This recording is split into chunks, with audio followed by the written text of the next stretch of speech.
야고보서 1장 12절에서 18절의 말씀을 통해 씨를 넘어 영광으로라는 제목으로 은혜의 말씀을 나누기를 원합니다. 우리는 인생을 살면서 흔히 생각하는 것 중에 하나가 있습니다. 왜 나는 이렇게 힘들까? 근데 여기서 좀 더 많은 고민을 한 질문은 이런 질문이 있습니다. 왜 나만 유독 이렇게 힘들까? 왜 내 가정만 이렇게 어렵지? 우리는 그런 생각을 하며 삽니다. 같은 핏줄을 이어받은 형제 자매들을 보아도 나보다 그렇게 더 노력하는 것도 없는 것 같은데, 나보다 그렇게 분발하는 것 같지도 않고 그렇게 눈물 흘리고 애쓰는 것 같지 않은데, 그럼에도 불구하고 나보다 더 잘 사는 것을 우리는 종종 볼 때가 있죠. 새벽부터 일어나 남들보다 더 열심히 일을 합니다. 더 많이 일을 하고 더 늦게까지 일을 하고 그렇게 일주일을 바쁘게 사는데도 불구하고 그렇게 살다가 어느덧 정신을 차려보면 이런 생각을 하죠. 나 왜 이거밖에 안 되지? 왜 내가 하는 거는 많은 것 같은데 왜 내겐 여전히 이런 어려움이 있을까? 그런 생각이 듭니다. 그런데 여러분, 이러한 고민은 우리들뿐만이 아니라 이 땅에 살아가는 모든 세상 사람들도 동일한 질문일 것입니다. 이것을 나와 세상 사람들이 비교해 보아도 다 똑같을 겁니다. 그러나 내 인생에 아주 깊이 처음부터 개입하셔서 나를 이끌어 가시는 그 하나님의 계획 속에서 다시 우리 스스로를 돌아보시면 이러한 질문은 헛된 질문이 아니라 나를 돌아보는 아주 중요한 질문이 됩니다. 우리가 오늘 읽었던 야고보서 1장 12절에 이런 말씀이 있죠. 본문을 열어주시면 1장 12절을 저와 여러분이 함께 읽어보겠습니다. 시작. 시험을 참는 자는 복이 있나니 이른 시험을 건디어낸 자가 주께서 자기를 사랑하는 자들에게 약속하신 생명의 멸류관을 얻을 것이기 때문이라. 이 12절 말씀을 보면 언뜻 야고보 사도가 두 가지를 말하는 것처럼 보입니다. 그러나 이 말씀은 단 한 가지를 말하고 있어요. 내 인생 가운데 오는 다양한 상황 속에 오는 그 시험을 인내하면 우리는 무엇을 누린다고요? 복을 누린다는 겁니다. 그냥 세상이 주는, 사람이 주는 복이 아니라 영원한 복, 그것이 바로 생명의 멸류관인 겁니다. 우린 지난 시간에 읽었던 4절 말씀에도 그 온전한 말씀이라는 단어가 있습니다. 야고보서 1장 4절 열어주시면 제가 읽어드리겠습니다. 인내를 온전히 이루라. 이는 너희로 온전하고 구비하여 조금도 부족함이 없게 하려 함이라. 근데 여러분, 말씀을 묵상하시다 보면 인내를 온전히 이루라 앞에 저는 이 말씀을 묵상하면서 이런 단어를 한번 생각해 봤습니다. 주님이 주시는 믿음 안에서 인내를 온전히 이루라. 저는 그게 더 합당하다 봅니다. 우리 스스로는 인내를 온전히 이룰 수 없어요. 늘 연약하고 부족한 사람이기 때문에. 그렇기 때문에 주님께서 주신 그 믿음이 먼저 선행되고 전제돼야 저와 여러분이 온전하게 그 인내를 감당할 수 있습니다. 조금도 부족함이 없게 하는 그 인내, 그것이 바로 주님이 우리에게 주신 믿음이죠. 여러분, 그거 아십니까? 여러분, 목이 칼칼할 때 꿀물 드시죠. 그 한 숟갈에 들어가 있는 그 꿀물 한 수저는 꿀벌이 꽃에 4,200번 왔다 갔다 함으로 얻게 되는 그 결실입니다. 영어 사전에 웹스터라는 그 사전이 있습니다. 그런데 그 웹스터를 만든 그 집필한 사람은 36년간 그 영어 사전을 만들기 위해 피나는 노력을 했죠. 여러분이 잘 아시는 작곡가 요셉 하이든이 있습니다. 유명한 곡이 대략 800곡이 되는데 거기서 천지창조라는 그 오라토리오는 800번이라는 작품을 썼다 지웠다 한 뒤에 비로소 66살이 되었을 때 그 곡이 완성되게 되었습니다. 또 여러분이 잘 아시는 미켈란젤로, 예수님이 가운데 계시고 양옆에 제자들이 있는 최후의 만찬 잘 아실 겁니다. 근데 여러분, 그 미켈란젤로가 그 최후의 만찬을 그리기 위해서 어떻게 했냐면 8년 동안, 잘 들어보세요, 8년 동안 2,000번을 그림을 그렸다가 지웠다가 했을 때 비로소 그 최후의 만찬의 그림이 그때 비로소 완성되게 되었습니다. 사랑하는 성도 여러분, 제가 여러분께 드리고 싶은 말은 무슨 일을 할 때는 이처럼 인내의 과정이 필요합니다. 어떠한 좋은 결과, 내 목적과 비전과 꿈을 이루기 위해서라면 여러분, 반드시 우리 신앙생활에 있어서는 행복만 있는 것이 아닙니다. 시작과 목적의 행복 그 중간에는 과정 속에 하나님이 만들어 놓으신 연단이라는 과정이 있습니다. 물론 우리는 연약하기 때문에 때로는 실패하기도 하고요, 좌절하기도 하고 울기도 합니다. 사람들에게 무시를 당할 때도 있지요. 그래도 여러분, 우리는 계속해서 그 인내를 감내해야 합니다. 오늘 본문에서 야고보는 말하고 있습니다. 인내하며 시험을 이기는 사람은 그 삶에 있어서 조금도 부족함이 없다고. 조금도입니다. 0.0001%가 아니라 조금도, 아예 없다는 표현과 모방할 것입니다. 하나님은 우리를 이 땅 가운데서 살 수 있도록 대한민국에 보내셨어요. 근데 그분은 단지 공장에서 물건을 찍어내듯이 우리를 찍고 그렇게 방치하지 않으십니다. 하나님께서 저와 여러분은 각자를 향한 목적이 있으세요. 우리 모두가 다 함께 영생의 부활을 얻어 저 본향에 함께 돌아가는 것, 그것이 우리 인생의 최종 목표가 맞습니다. 그것은 바로 온전하게 구비하고 조금도 부족함이 없게 하신 하나님 아버지의 섭리고 또 따스한 사랑이죠. 그래서 사전의 말씀의 그 온전함은 오늘 본문 우리가 읽었던 12절의 말씀 그대로 이어집니다. 참는 이들에게 복이 되며 견디는 이들에게 뭐가 될까요? 생명의 면류관이 됩니다. 여러분, 편의점에 가면 정말 세월이 얼마나 많이 바뀌었는지를 느낄 수가 있습니다. 밥과 국, 음식 같은 것들이 몇 분, 몇 초만 돌리면 따뜻하게 먹을 수 있게 되어 있죠. 전자레인지로 조리만 하면 정말 쉽게 집에서 데피는 것처럼 먹을 수가 있습니다. 면 종류도 참 다양하죠. 제가 면을 참 좋아하는데 냉면도 3, 40초만 조리하면 바로 먹을 수 있는 즉석 요리들이 참 잘 되어 있습니다. 세상이 참 이렇게 편해졌죠. 24시간 편의점도 있지만 요즘 더러 24시간 운영하는 식당도 참 많아지고 있습니다. 저와 여러분이 소속되어 있는 이 대한민국의 한국인들은 뭐에 민감할까요? 속도에 민감합니다. 속도가 경쟁력이고 속도가 능력이라고 생각합니다. 그래서 외국 사람들이 한국에 들어와서 처음 배우는 단어 중에 하나가 뭘까요? 빨리빨리. 외국 사람들은 그걸 가장 먼저 배운다고 합니다. 세계 사람들이 다 아는 유명한 대한민국의 말 중에 하나가 빨리빨리. 그만큼 세상 사람들도, 세계 모든 사람들도 대한민국 하면 정말 빠른 것을 선호한다라고 생각합니다. 그래서 식당 가더라도 주인장님이 김치찌개 주세요. 앉으면은 한 3, 4분 이내에 김치찌개가 뚝딱하고 음식이 나오죠. 이렇게 속도를 강조하고 살다 보니까 여러분 그게 있어요. 우리가 놓친 부분이 있습니다. 빠름을 강조하다 보니까 인내하고 참아내지 못하는 사회적인 분위기가 깊이 뿌리 내리고 있습니다. 너무나도 빠름을 찾아가다 보니까 정말 중요한 그 느림의 중요성을 놓치고 있는 것이죠. 인생이 원하는 대로 즉시 풀리지 않으면 화를 내고 분노를 내는 게 요즘의 현실이 아닐까 생각합니다. 하지만 이 세상은 원하는 대로, 내가 원하는 대로 살 수가 없고 내가 원하는 대로 목적을 다 이룰 수가 없습니다. 일정 기간 인내해야 되고 일정 기간 눈물을 흘려야 되고 일정한 시간 동안 기다려야 됩니다. 그래야 열매를 맺을 수 있어요. 이것은 세상의 이치가 아니라 하나님이 이 땅에 주신 세상의 이치인 것입니다.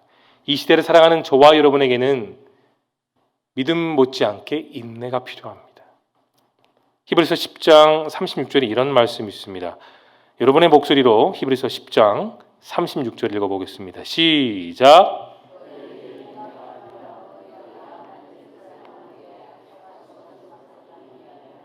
그렇습니다. 우리에게는 참는 훈련이 필요해요. 왜냐? 우리에게 인도가 필요한 그 이유가 무엇이냐? 우리 각자를 향한 아버지의 뜻을 행한 후에 약속을 받기 위해. 그럼 오늘 12절에 나와 있는 약속이 무엇을 뜻할까요? 생명의 면류관이라는 겁니다. 왜냐하면 인내 후에 다가오는 하나님의 약속은 반드시 정해져 있기 때문입니다. 약속을 하나님께서 정하신 거예요.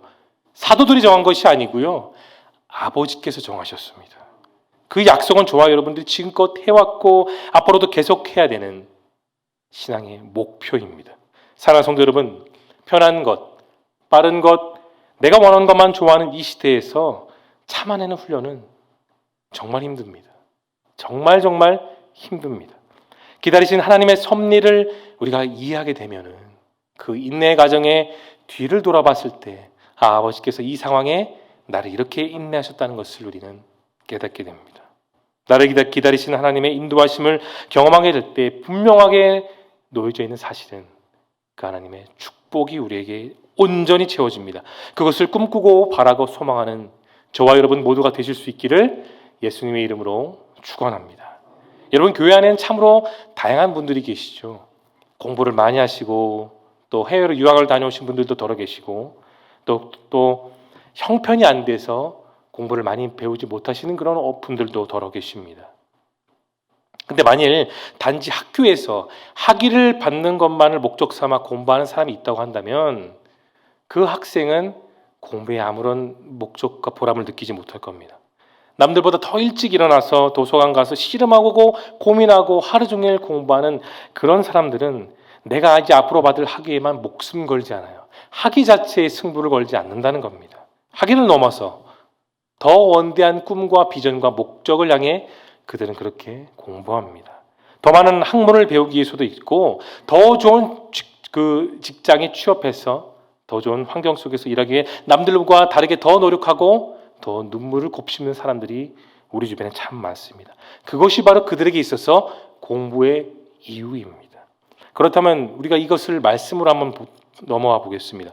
여러분과 제가 인생 속에 다가오는 모든 시험을 인내하고 견디는 것은 나라는 사람의 성향을 온전하게 하는 데만 두지 않는다는 겁니다. 거긴 이유가 있어요. 하나님께서 그렇게 이끌어 가신 목적의 이유가 있다는 겁니다. 온전함을 넘어서는 하나님의 선물들이 우리 앞에 기다리고 있는 겁니다. 곧 저와 여러분의 미래에 다가올 축복입니다. 세상을 살면서 그 세상을 여러분 바라보면 노력하는 만큼 결과가 주어지지 않을 때도 참 많습니다. 그럴 때는 우리가 이런 생각을 하죠. 아, 인생 참 불공평하다. 세상 참 불공평하네. 그런 소리를 하죠. 근데 만일 우리가 이런 사실 앞에서 아멘이라고 고백하게 된다면 그의 인생은 분명 그리스도의 인생을 사는 인생일 겁니다. 왜 그럴까요? 여러분 한번 생각해 보십시오. 예수님은 짧은 33년의 인생을 사셨습니다. 저보다 더 어린 인생을 사셨죠. 그런데 그 인생을 한번 기억해 보십시오. 공평할 때가 많았습니까? 인정과 존경을 받을 때가 많으셨습니까? 높임을 받을 때가 많으셨나요? 아니요. 예수님의 그 모든 인생을 굴곡진 인생, 눈물진 인생, 불공평한 인생이 참으로 많으셨습니다. 가장 가깝다고 여겼던 제자 중에 한 사람인 가룟 유다가 은 30에 예수님을 팔았죠. 수제자인 베드로는 어떻습니까? 마지막으로 예수님을 저주하고 욕을 품고 도망쳤습니다. 유대 땅에서 최고의 종교적 법의 권한을 갖고 있던 산헤드린 공회, 거기에 많은 대제사장들 그리고 서기관들과 장로들은 예수님께 불공평한 재판을 했습니다. 비밀리에 체포했고 모두가 처음부터 중간과 그 결과까지는 다 불공평한 재판이었죠. 예수님에 대한 재판과 선고는 공평한 것이 아무것도 없었습니다. 빌라도도 마찬가지였습니다. 예수님이 십자가 못 박히신 그 순간에도 그 모든 여정은 다 불공평 자체였습니다.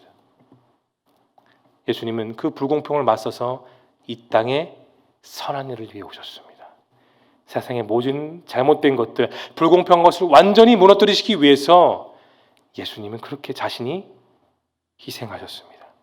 우리를 향한 하나님의 사랑을 가르쳐 주셨고 그 사랑은 내 이웃을 내 몸같이 사랑하는 그 공평한 사랑으로 지금껏 계속 알려주신 것이죠. 예수님은 원수들에게 매맞으셨고 침을 맞으셨고 조롱당하셨어요. 예수님이 이 땅에서 정말 아주 짧은 33년 인생을 사시면서 내어주시기만 하셨지 어떠한 보상을 받으시지 않으셨습니다. 십자가에 달려 죽으시는 그 순간이 되기까지 주님은 계속해서 내몰리셨고 불공평을 당하셨고 억울하셨습니다. 우리 입장에 봤을 때는 억울하고 불공평한 것밖에 안 보입니다. 그러나 그럼에도 불구하고 주님은 끝까지 인내하셨습니다. 왜요? 전 청년들에게도 그런 설교했습니다. 지구 반대편에 있는 이스라엘, 혈액형도 다르고 생김새도 다르고 언어도 다른 그분이 왜 우리를 위해서 그렇게 십자가에 달리셨는가? 사랑하셨기 때문입니다. 세상 사람들과 세상을 주님은 끝까지 품으셨습니다. 그 불공평한 사회, 억울한 사회, 내몰리는 그 상황 속에서도 저주를 받아야 되는 그 상황 속에서도 예수님 끝까지 모든 사람들을 품으시고 인내하셨습니다. 그 인내의 결정체가 십자가 위에서의 죽으심 그리고 3일 만에 부활입니다. 그 인내의 끝은 세상 사람들이 봤을 때 여전히 부질없습니다.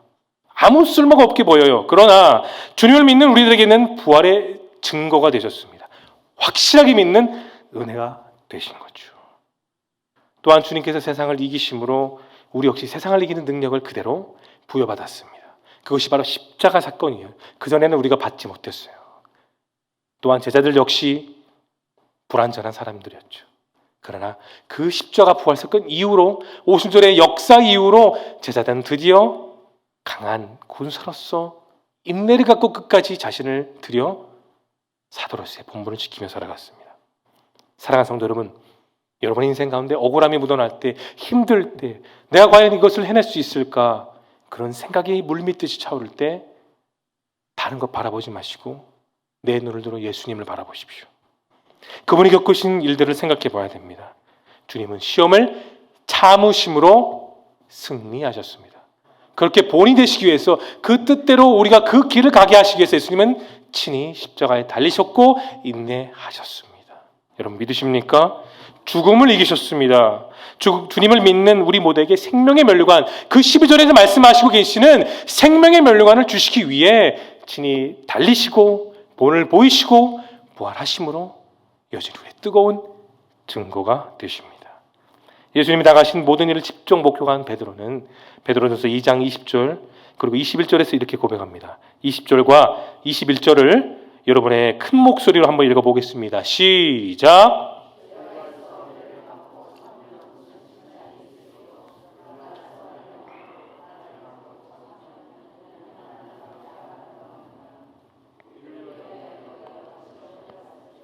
그리스도도 너희를 위하여 고난을 받으사 너에게 본을 끼쳐 그 자취를 따라오게 하려 하셨느니라. 아멘. 사도 베드로는 분명히 말하고 있습니다. 너희를 위하여 주님은 고난을 받으셨다. 그리고 너희에게 본을 끼쳐 그 자취를 그대로 따라오게 하시려고 십자가에 못 박히셨다. 주님은 그렇게 베드로를 통하여 생생한 증거를 이 말씀 속에 우리에게 알려주신 겁니다. 여러분, 선한 일을 행하고도 억울한 일 당하는 것은 분명히 불공평합니다. 근데 여러분, 그것이 우리에게 복이 돼요. 성경은 우리에게 말해주고 있습니다. 모든 것을 보시고 하시는 그 주님이 우리를 다 바라보십니다. 정확하게 모든 것을 기록하시죠. 그리고 공평하게 보상해 주세요. 주님은 그렇게 고난을 당하셨습니다. 주님이 사랑하시는 우리 모두를 위해서 그렇게 당하신 거죠. 우리에게 직접 본이 되시고 그 뒤를 그대로 따라오게 하시고자 주님은 그렇게 그 길을 가셨습니다. 그래서 주님의 부르심에는 축복이 있어요. 분명합니다. 그런데 축복에 가는 과정엔 반드시 시련과 연단과 고난이 있습니다. 예수님이 가셨기 때문이에요. 그러나 그 고난을 참고 인내하면 세상 사람들에게 여전히 모질고 어리석고 푼수같이 보인다 할지라도 하나님 앞에서는 아름답습니다. 여러분 믿으십니까? 내 스스로는 아름다울 수가 없어요. 그런데 그 인내를 통해 하나님이 우리를 두 손 벌려 품어주십니다. 그 따스한 체온이 느껴진 하나님의 사랑을 통해 우리는 그 아빠 아버지의 사랑을 오늘도 경험합니다. 자기를 끝까지 사랑하는 사람들에게 주시는 복, 생명의 면류관, 이 모든 것이 다 하나님의 진실하시고 변함없이 주시는 사랑입니다. 야고보는 이어지는 오늘 보면 1장 13절 14절에서 그 시험의 이유에 대해서 정확하게 이렇게 고백하고 있습니다. 13절과 14절을 함께 읽어보겠습니다. 시작! 사람이 시험을 받을 때 내가 하나님께 시험을 받는다 하지 말지니 하나님은 악에게 시험을 받지도 아니하시고 친히 아무도 시험하지 아니하시느니라.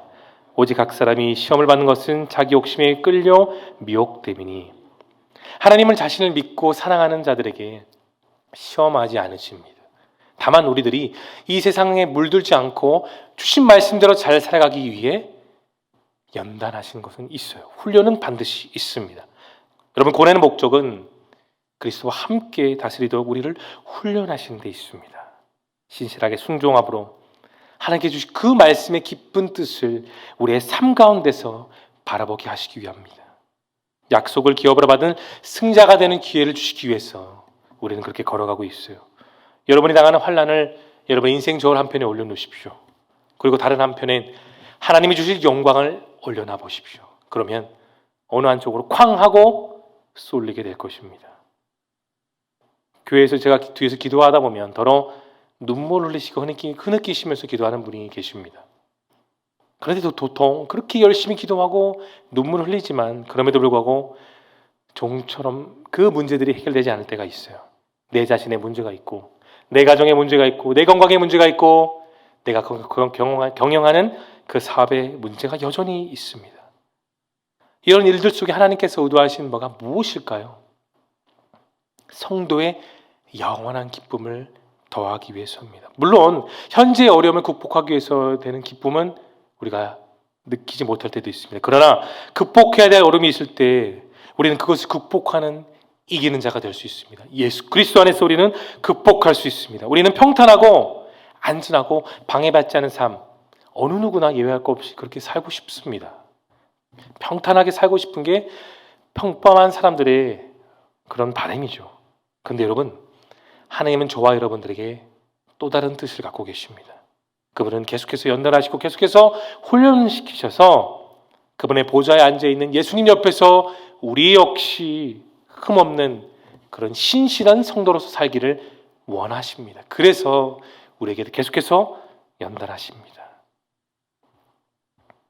사랑하는 성도 여러분, 용기 있는 사람은 인내를 갖고 기회를 찾습니다. 그러나 되게 보통 사람들은 기회가 오기 전에 지쳐버리죠. 나는 안 돼, 나는 할 수 없어. 자포자기하는 사람들이 많습니다. 내가 사는 것이 너무 힘들기 때문에 기회가 더 이상 오지 않을 것이라고 마음을 딱 닫아버리는 분들도 있습니다. 세상 사람들뿐만 아니라 예수님을 믿는 사람들도 주님 안에 사랑을 받으면서도 똑같이 연단받고 시험을 받습니다. 여러분, 우리가 읽었던 그 12절 말씀을 다시 보시면 시험을 참는 사람들은 다른 거 생각하지 않아요. 5만 가지를 생각하지 않습니다. 사람이 주는 보상도 전혀 생각하지 않습니다. 그에게는 단 한 가지가 보입니다. 선명하게 한 가지가 보여. 무엇이 보일까요? 생명의 면류관이 보입니다. 인내가 아무리 힘들고 아픈 소리를 낸다고 할지라도 그 사람에게는 자신을 정말로 사랑하시는 주님이 선명하게 뚜렷하게 매일매일 그렇게 보입니다. 그리고 사랑하는 그 주님이 주실 그 사랑의 면류관을 계속해서 기억합니다. 여러분, 모두에게 시련이 있고 모두에게 연단이 있습니다. 그러나 예수님을 믿는 저와 여러분에게는 실패는 없습니다. 시련 없는 영광은 있지만 실패 없는 권한은 없습니다. 믿음의 시련은 우리의 인생 속에 있는 모든 것들을 다 제거하셔서 깨끗하게 정화된 그 삶을 살도록 하시는 하나님의 부르심입니다. 이 시험을 담대하게 통과하게 됐을 때 찾아오는 우리에게 축복은 우리의 이성으로는 상상할 수가 없습니다. 하나님 여러 가지 상황이나 다른 사람들을 통해서 연단하시고 훈련하시고 계속해서 우리를 성장시켜 주십니다. 우리가 마지막으로 오늘 본문 18절, 그 18절을 보시면 13절과 14절과 다른 또 다른 나음이 있습니다. 무엇인지 여러분 주목하고 18절을 다 같이 마지막으로 함께 읽어보겠습니다. 시작! 그가 그 피조물 중에 우리로 한천 열매가 되게 하시려고 자기의 뜻을 따라 진리의 말씀으로 우리를 낳으셨느니라. 아멘. 죄가 장성한 즉 뭘 낳을까요? 사망을 낳습니다. 그러나 주님은 진리의 말씀을 우리를 새롭게 낳아주셨습니다. 사망하고 이끄는 죄가 이끌 수 없는 하나님의 사역이에요. 그것이 바로 영광으로 이끄시는 하나님 아버지의 진짜 사랑입니다. 시련을 넘어 우리 모두가 맺게 된 첫 번째 열매예요. 하나님 아버지의 뜻은 우리로 낙심하게 하지 않으십니다. 실패로 내몰지 않으십니다. 우리를 낳으신 그분께서 진리의 말씀을 우리를 낳으신 아버지께서 죄와 세상의 모든 유혹으로부터 승리하게 이끄십니다. 여러분 믿으십니까? 진리의 말씀으로 우리를 낳으신 분이 17절에 나와 있는 좋은 은사와 좋은 선물을 주십니다. 하나님은 그런 분이세요. 우리에게 덧없이 더 좋은 것, 더 훌륭하고 세상에 주지 못한 그런 값진 은혜를 내려주십니다. 우리 모두가 다가온 모든 시련을 넉넉하게 이기고 우리는 다 같이 그 영원한 영광으로 나아가게 될 것입니다. 말씀을 정리하겠습니다. 변함없으신 하나님, 모든 좋은 은사와 선물을 우리에게 늘 주시기를 원하는 아빠, 아버지 되시는 하나님, 그분이 오늘도 우리와 함께 하십니다. 주님이 나와 함께 하심으로 우리 앞에 앞으로 다가오게 되는 모든 시련과 어려운 일들을 우리는 넉넉히 이깁니다. 그리고 미리 예배하신 영광 속에 들어와 우리는 마지막에 그 본향으로 나아가 살게 될 것입니다. 진리의 말씀을 여러분과 저를 새롭게 낳아주신 주님 오늘도 말씀하십니다. 인내하라, 영광이 너희 앞에 있다라고 말씀하고 계십니다. 여러 가지 시험을 넘어 하나님의 그 영원한 영광을 함께 바라보며 주님과 동행하는 저와 여러분 모두가 되실 수 있기를 예수님의 이름으로 축원합니다. 기도하시겠습니다.